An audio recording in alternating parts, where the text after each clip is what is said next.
యోహాను సువార్త 11వ అధ్యాయం 45వ వచనం నుంచి 57వ వచనం వరకు. కాబట్టి మరియ వద్దకు వచ్చి ఆయన చేసిన కార్యమును చూచిన యూదులలో అనేకులు ఆయన యందు విశ్వాసం ఉంచిరి. కానీ వారిలో కొందరు పరిసయ్యుల వద్దకు వెళ్ళి యేసు చేసిన కార్యములను గూర్చి వారితో చెప్పిరి. కాబట్టి ప్రధాన యాజకులను పరిసయ్యులను మహాసభను సమకూర్చి, మనం ఏమి చేయుచున్నాము? ఈ మనుషుడు అనేకమైన సూచక క్రియలు చేయుచున్నాడే. మనము ఆయనను ఇలాగ చూచుచూ ఊరకుండా నీడల అందరూ ఆయన యందు విశ్వాసం ఉంచెదరు. అప్పుడు రోమీయులు వచ్చి మన స్థలమును మన జనమును ఆక్రమించుకుందరని చెప్పిరి. అయితే వారిలో కయప అను ఒకడు ఆ సంవత్సరము ప్రధాన యాజకుడై ఉండి, మీకేమీ తెలియదు, మన జనమంతయో నశింపకుండినట్లు ఒక మనుషుడు ప్రజల కొరకు చనిపోవటం మీకు ఉపయుక్తమని మీరు ఆలోచించుకొనరు అని వారితో చెప్పాను. తనంతట తానే ఇలాగ చెప్పలేదు, కానీ ఆ సంవత్సరము ప్రధాన యాజకుడు గనక యేసు ఆ జనము కొరకు మాత్రమే కాక చెదిరిపోయిన దేవుని పిల్లలను ఏకముగా సమకూర్చుటకును చావనయ్యన్నాడని ప్రవచించును. కాగా ఆ దినము నుండి వారు ఆయనను చంప ఆలోచించుచుండిరి. కాబట్టి యేసు అప్పటి నుండి యూదులలో బహిరంగముగా సంచరింపక అక్కడ నుండి అరణ్యమునకు సమీప ప్రదేశంలో ఉన్న ఎఫ్రాయిం అను ఊరికి వెళ్ళి అక్కడ తన శిష్యులతో కూడా ఉండెను. మరియు యూదుల పస్కా పండుగ సమీపమై ఉండెను కనుక అనేకులు తమను తాము శుద్ధి చేసుకున్నట్టుకై పస్కా రాకమునుపై పల్లెటూళ్ళలో నుండి యెరూషలేమునకు వచ్చిరి. వారు యేసును వెతుకుచూ దేవాలయములో నిలవబడి, నీకేమి తోచుతున్నది, ఆయన పండుగకు రాడా ఏమి అని ఒకనితో ఒకడు చెప్పుకునిరి. ప్రధాన యాజకులను పరిసయ్యులను ఆయన ఎక్కడ ఉన్నది ఎవరికైనాను తెలిసి ఉన్నడల తాము ఆయనను పట్టుకొనగలుగుటకు తమకు తెలియచేయవలనని ఆజ్ఞాపించుండిరి.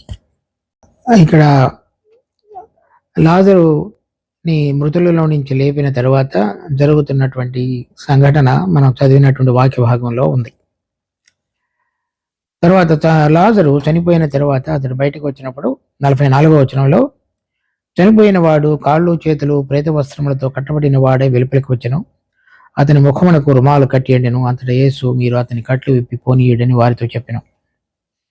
కనుక ఈ మృతులలో నుంచి లేపబడినటువంటి లాజరు ఆ కాళ్ళు చేతులు కట్టబడి ఉండటం, ప్రేత వస్త్రాలతో కట్టబడి ఉండి అతను స్వేచ్ఛగా మరి తను లేపబడినటువంటి జీవంతో ముందుకు సాగగలిగేటువంటి అనుభవంలో లేకుండా అవన్నీ అడ్డం పడేవిగా ఉన్నాయి. మరి ఈ రోజులలో కూడా అనేక మంది ప్రభువుని ఎరిగి మరి రక్షణ పొంది ప్రభు యొక్క నూతన జీవాన్ని కలిగి ఉన్నప్పటికీ కూడా బయట అనేకమైనటువంటి పద్ధతులు, ఆచారాలు, ఇంకా ఇతర విషయాలు అనేక మంది క్రైస్తవులను బంధించి ఉంచినటువంటి స్థితిలో ఉన్నాయి. కనుక ప్రభు మనలను లేపటం మాత్రమే కాకుండా మనము ప్రభుతో కూడా నడవటానికి అడ్డం పడేటువంటి ఈ కాళ్ళు చేతులు మరి పీత వస్త్రములతో కట్టబడి ఉండటం అనేటువంటి అన్నిటినీ కూడా తీసివేసుకొని మరి చూడలేకుండా ఉన్నటువంటి ఆ ముఖమునకు రుమాలు కట్టి ఉండట అనే స్థితిలో నుంచి మీరు అతని కట్లు విప్పిపోనీయుడని వారితో చెప్పాను.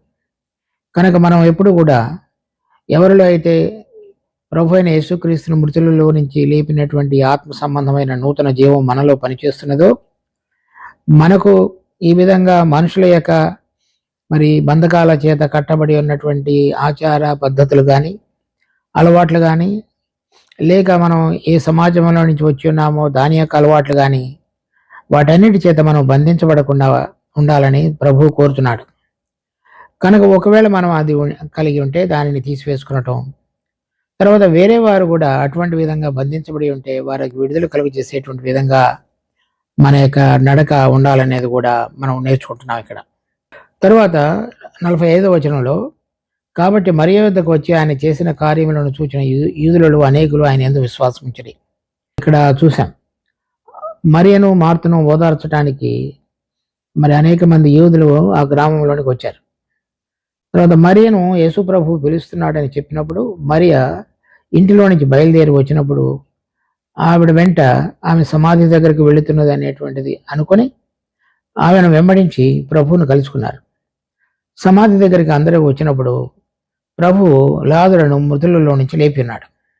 లేపిన తర్వాత జరిగినటువంటి సంఘటనలలో 45వ వచనంలో కొంతమంది యూదులు ఆయన యందు విశ్వాసమించారు, అనేకులు విశ్వాసమించారు. వారిలో కొందరు పరిసయ్యుల వద్దకు వెళ్ళి యేసు చేసిన కార్యములను గురించి వారితో చెప్పారు. కనుక రెండు రకాలైనటువంటి వారిని మనం చూస్తున్నాం. దేవుడు అద్భుతమైన కార్యాన్ని జరిగించినప్పుడు అనేకులు విశ్వాసించారు. కొంతమంది ఆయన మీద ఫిర్యాదు చేసే విధంగా వెళ్ళి పరిసయ్యుల యొద్దకు యేసు చేసిన కార్యాలను గురించి చెప్పారు. ఇక్కడ మనం చూస్తున్నటువంటి విషయాలు, ఎవరైతే విశ్వాసం ఉంచారో వారు వెళ్ళలేదు, కానీ విశ్వాసం ఉంచరు. కానీ వారిలో కొందరు, అంటే యూదులలో నుంచి వచ్చినటువంటి అనేక మంది మరి ప్రభువును గురించి ఈ పరిసయ్యులకు చెప్పారు. అది అంటే వారు విశ్వాసం ఉంచకుండా ఉన్నటువంటి వాళ్ళు, విశ్వాసం ఉంచిన వాళ్ళు దాని విషయంలో ఏం చెప్పలేదు. 47 వచనం. కాబట్టి ప్రధాన యాజకులను పరిసయ్యులను మహాసభను సమకూర్చి, మనం ఏమి చేయుచున్నాము, ఈ మనుషుడు అనేకమైన సూచక క్రియలు చేయుచున్నాడే, మనము ఆయనను ఎలాగూ చూచుచు ఊరకునే ఎడల అందరూ ఆయన యందు విశ్వాసం ఉంచెదరు. అప్పుడు రోమియులు వచ్చి మన స్థలమును మన జనమును ఆక్రమించుకుందరని చెప్పిరి. అయితే వారిలో కయపాను ఒకడు ఆ సంవత్సరము ప్రధాన యాజకుడు అయ్యుండి మీకేమీ తెలియదు. ఇలా చెప్పినప్పుడు వాళ్ళందరూ కూడా సభను సమకూర్చారు. ఈ సభను సమకూర్చడం అంటే ఒక ముఖ్యమైనటువంటి విషయాన్ని చర్చించడానికి పిలువబడేటువంటి అంశం. అది ప్రభు అయినటువంటి యేసుక్రీస్తు చేస్తున్నటువంటి సూచిక క్రియల ద్వారా అనేక మంది ఆయనను వెంబడించేవారుగా ఉన్నారని వాళ్ళందరికీ భయం కలిగింది. ఆ భయాన్ని బట్టి ఇప్పుడు ఆయనను ఏం చేయాలనేటువంటి దానిని చర్చించటానికి వారు ఈ సభను పిలిచారు, సమకూర్చారు. ఇలా మనం ఆయనను గనక ఊరుకుంటూ గనక వదిలివేసినట్లయితే అనేక మంది ఆయన యందు విశ్వాసం ఉంచెదరు. అప్పుడు రోమీయులు వచ్చి మన స్థలమును మన జనమును ఆక్రమించుకుందరని చెప్పారు. ఇలా ఆయన యందు గనక విశ్వాసం ఉంచి ఆయనను వెంబడించినట్లయితే రోమీయులు యందు విశ్వాసం ఉంచకుండా ఉండే అవకాశం ఉన్నది. కనుక దానిని ఆసరాగా తీసుకొని రోమీయులు మరి వీరందరినీ కూడా ప్రక్కకు నెట్టివేసి అధికారాన్ని వారు చేజిక్కించుకొని వీరందరి మీద ప్రభుత్వాన్ని చేస్తారు అనేటువంటి భయాన్ని వారు కలిగి ఉన్నారు. అందుచేత అలా సమకూర్చబడినప్పుడు వారిలో కైపాను ఒక ప్రధాన యాజకుడు ఉండెను. అతడు మన జనమంతయు నశింపకుండానట్లు ఒక మనుషుడు ప్రజల కొరకు చనిపోవటం మీకు ఉపయుక్తమని మీరు ఆలోచించుకొనరు అని వారితో చెప్పాను. అంటే ఇప్పుడు వాళ్ళందరి మధ్యలో చెప్తున్నాడు, ప్రజలందరూ కూడా చనిపోకుండా ఒక మనుషుడు గనక చనిపోవటం అనేటువంటిది మంచిదైతే, అంటే ప్రభువుని గనక ఇలాగే వదిలివేసినట్లయితే రోమీయులు వచ్చి మనల్ని ఆక్రమించుకొని మనలను చంపివేసేటువంటి అవకాశం ఉంది. అలా కాకుండా ఒక మనుషుడు గనక చనిపోయినట్లయితే, అంటే ఎవరైతే ప్రభు అయిన యేసుక్రీస్తు ద్వారా ఈ యొక్క అపాయం వారి మీద పొంచి ఉన్నదని వారు అనుకుంటున్నారు, అది నిజం కాదు. ప్రభువును గనక చంపివేసినట్లయితే ఈ జనమంతయు బ్రతికే అవకాశం ఉన్నది అనేటువంటిది ఈ ప్రధాన యాజకుడైన కైపా యొక్క ఉద్దేశం. అంటే పరోక్షంగా ప్రభువుని చంపివేయండి, అప్పుడు మనమందరం కూడా బ్రతుకుతాము అనేటువంటి విషయాన్ని వాళ్ళకి ఒక పరోక్షంగా దానికి ఆ సందేశాన్ని తెలియపరుస్తున్నాడు. 50వ వచనంలో మన జనమంతయు నశింపకుండానట్లు ఒక మనుషుడు ప్రజల కొరకు చనిపోవటం మీకు ఉపయుక్తమని మీరు ఆలోచించుకొనరు అని వారితో చెప్పాను. కనుక జనమంతయు చనిపోవటమా లేక ఒక మనుషుడు చనిపోవటమా, ఆ రెండింటి మధ్యలో మీరు సరైన విధంగా ఆలోచించుకోండి అని ప్రధాన యాజకుడు మాట్లాడుతున్నాడు. ప్రధాన యాజకుడు వాళ్ళతో మాట్లాడటం అనేటువంటి అంశం చాలా గొప్ప విషయం. అంటే ఆ రోజులలో యాజకులు బోధకులుగా ఉండి అధికారాన్ని కలిగిన వారుగా ఉంటారు. అంటే అలా చెప్పడం అనేటువంటిది పరోక్షంగా మీరు యేసు ప్రభువుని చంపివేయండి అని అర్థం. చెప్పిన దానికి వారందరూ కూడా లోబడేటువంటి వారుగాను, తర్వాత దానిని పాటించడానికి ముందుకు సాగేవారుగా గాను ఉంటారు. చూడండి 52వ వచనంలో, యేసు ఆ జనము కొరకును ఆ జనము కొరకు మాత్రమే కాక చెదిరిపోయిన దేవుని పిల్లలను ఏకముగా సమకూర్చుటకును చావనయ్యన్నాడని ప్రవచించను. ఈ విధంగా అతడు మన కొరకు మాత్రమే కాకుండా మరి అనేక మంది జనములను రక్షించటానికి, వాళ్ళందరినీ సమకూర్చడానికి ఆయన చావనయ్యన్నాడని ప్రవచించాడు. కాగా ఆ దినము నుండి వారు ఆయనను చంప ఆలోచించుతుండరి. అప్పటి నుండి, అంటే ఆ కయప ఆ విధంగా చెప్పిన దగ్గర నుంచి, అది ఒక మనుషుడు మన కొరకు చనిపోవటం ద్వారా ఈ దేశం రక్షించబడుతుంది అనేటువంటి విషయాన్ని ప్రధాన యాజకుడైన కయప చెప్పటాన్ని బట్టి మిగిలిన వారందరూ కూడా ఆయనను చంపటానికి ఆలోచిస్తూ వచ్చారు. 54వ వచనం. కాబట్టి యేసు అప్పటి నుండి యూదులలో బహిరంగముగా సంచరింపక అక్కడ నుండి అరణ్యమునకు సమీప ప్రదేశంలో ఉన్న ఎఫ్రాయిము అను ఊరికి వెళ్ళి అక్కడ తన శిష్యులతో కూడా ఉండెను. మరియు యూదుల పస్కా పండుగ సమీపమయ్యుండెను గనుక అనేకులు తమను తాము శుద్ధి చేసుకున్నట్టుకై పస్కా రాకమునుపే పల్లెటూళ్లలో నుండి యెరూషలేమునకు వచ్చిరి. వారు యేసును వెతుకుచూ దేవాలయం నిలవబడి, మీకేమి తోచుచున్నది, ఆయన పండుగకు రాడా ఏమి అని ఒకరితో ఒకడు చెప్పుకొనిరి. ప్రధాన యాజకులను పరిచయులను ఆయన ఎక్కడ ఉన్నది ఎవరికైనాను తెలిసి ఉన్నట్లా తాము ఆయనను పట్టుకొనగలిగినట్టుకు తమకు తెలియచేయవలనని ఆజ్ఞాపించి ఉండరి. కనుక ఇక్కడ మనం చూసినప్పుడు ప్రభు అక్కడ నుండి ఆ విషయాన్ని తెలియపరిచినప్పుడు బహిరంగంగా సంచరింపక ఎఫ్రాయిము సమీపంలో ఉన్న అరణ్యములో ఉండిపోయాడు.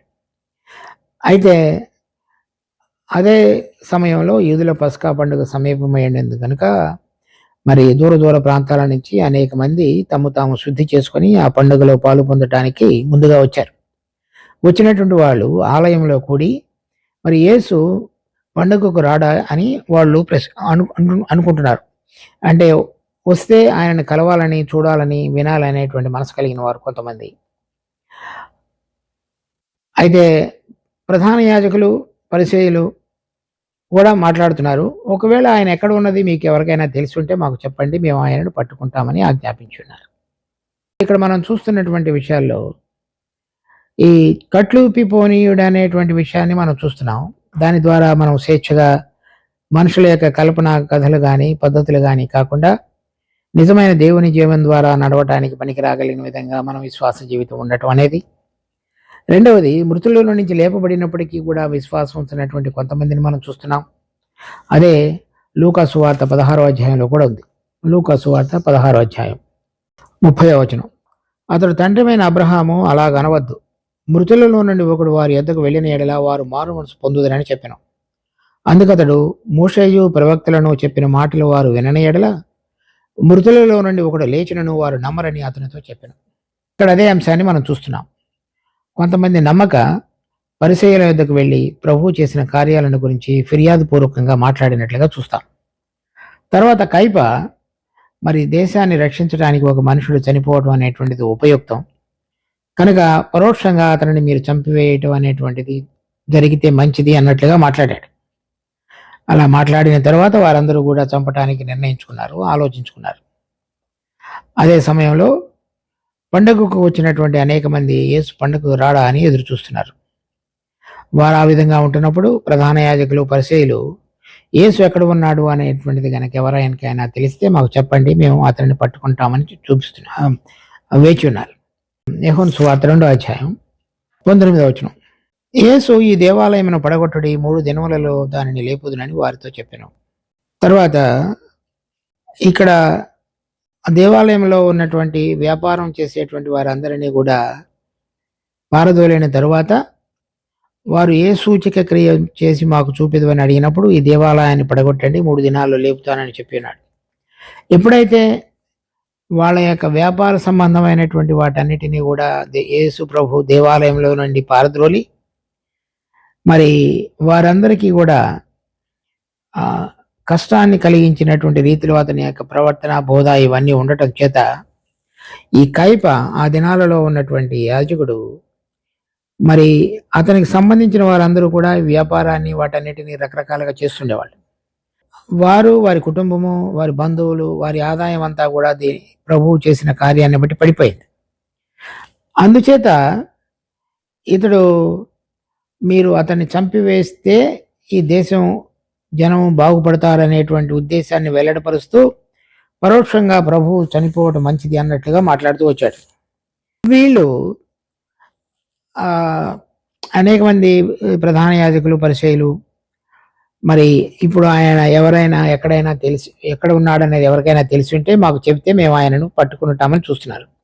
అంటే 2వ అధ్యాయంలో ప్రారంభమైనటువంటి ఈ ఎదిరింపు ప్రధాన యాజకులు పరిచయులకి ప్రభు ద్వారా జరిగినటువంటి దేవాలయాన్ని శుద్ధి చేయడం ద్వారా జరిగినటువంటి ఆటంకం ఇప్పుడు ఈ 11వ అధ్యాయం చివరికి వచ్చేటప్పటికి అది చివరి దశకు చేరి బహిరంగంగానే మేము ఆయనను పట్టుకుంటాము అనేటువంటి ప్రకటించడానికి పనికిరాగలిగిన స్థితికి వారి యొక్క ద్వేషం ప్రభు పక్షంగా చేరింది. ఇది మనం ప్రభు నీతిమంతుడిగా జీవించి అనేక మందికి ఆత్మ సంబంధమైనటువంటి సూక్తులను ప్రకటించి అందరూ రక్షణ పొందాలనేటువంటి మార్గాన్ని ప్రభు ప్రకటిస్తూ తను దేవుని కుమారుడని చేస్తూ వచ్చిన సూచిక క్రియలు.